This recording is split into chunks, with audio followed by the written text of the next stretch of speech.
this video, we're going to be going over a new film emulation Powergrade created by CineSource. You can check it all out in the link below. They have also made their own video explaining how everything works, so go check that out. But yeah, I'm just going to color grade a couple shots for you guys, just to show you guys how it works and also how simple it is. Also, another cool thing about this Powergrade is that they made a studio version and a non-studio version. So for those of you who do not have Resolve, the paid version of Resolve, then you can just use their non-studio version, which is pretty cool. So yeah, no talking. Let me show you guys this Powergrade.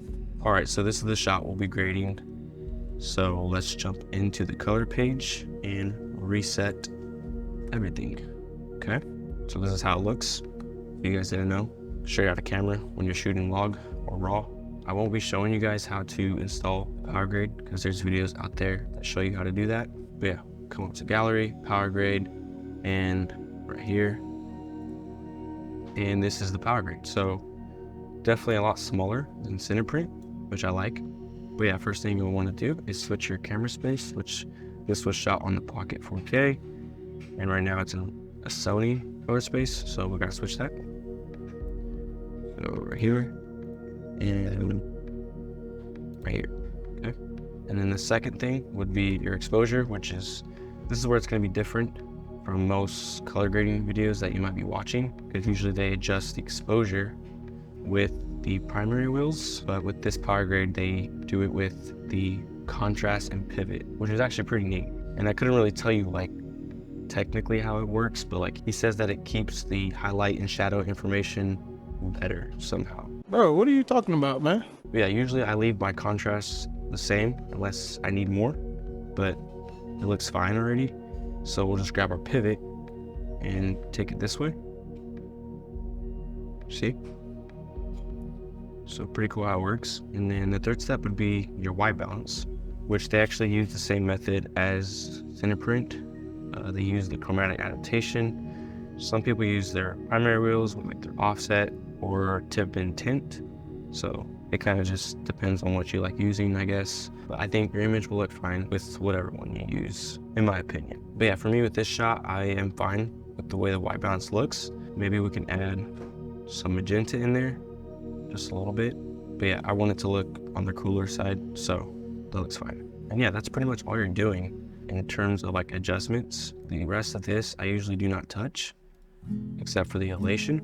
If you do find that your shadows are looking a little washed, this is actually where I do it differently than him. He says to just use the shadow thing and bring it down, but I find that it just kind of brings the whole like exposure down, which I'm just trying to get the shadows to look darker, deeper. And the way I do it is I go to the log wheels and just bring it down. And I feel like it doesn't affect the overall image as much as this guy does. But this is looking fine, so we don't need to do that. This, I do not use. This, I leave the same. This one right here is actually cool. It just makes all your colors denser, which is like a feature in film. This one right here is like your contrast / look, I would say. I feel like these three right here are all kind of like the look of like the whole Powergrade. And then this is your green. This is like where we're getting our green tint from, which if you don't like, you could just turn it off, I guess, but I usually just leave it on. So especially if you just look at this, the way they did this, it's a really unique curve. This is just a fade, gives the shadows like a fade. I sometimes turn that off if I feel like it's too much, or I'll just turn it down right here. And then you have your elation, which this is actually the thing I do not use.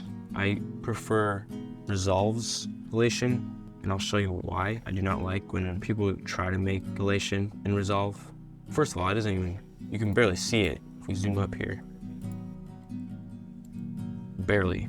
And then also another reason, see how it's messing with this pink jacket. If I disable it, that's how it's supposed to look. But if I turn it back on, it's like messing it up pretty bad. So yeah, that's why I prefer Resolve elation. So we will apply that. The way I do it is I put it after the curves. You can already see it working a lot better. We're just zooming to these lights here. But I will drop the threshold to 300. Strength up all the way. Maybe not. Secondary glow. Bring it up. Drop the spec. and then I'll add a tint to it. That it might be too much. I personally like a lot of halation. I'm just gonna leave it like that for now. Then you got your soft highlights. I actually like this one because I'm a big fan of soft highlights. It's like a key, and then they key out the highlights, and then they add a blur to it, which is a cool technique. Dirt, I turn off, and then you got your grain. Gotta have grain if you're trying to emulate film. And then this last node here is just cleaning the shadows right here. You can see what it's doing. So yeah, really easy, guys, to use this thing. Let's go apply it to another clip. Okay, so right off the bat, we can see that it's overexposed. So we will come to our pivot and drag it down, something like that. This one, our shadows are kind of looking a little washed, so we'll go to our log wheels and then bring our shadows down.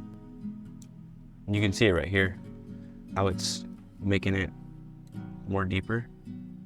I'll probably bring it down to like 20, and that's pretty much all I would do there. Let's check out the soft highlights real quick too. See how it's just smoothing everything out. It's pretty cool. We'll do one more shot.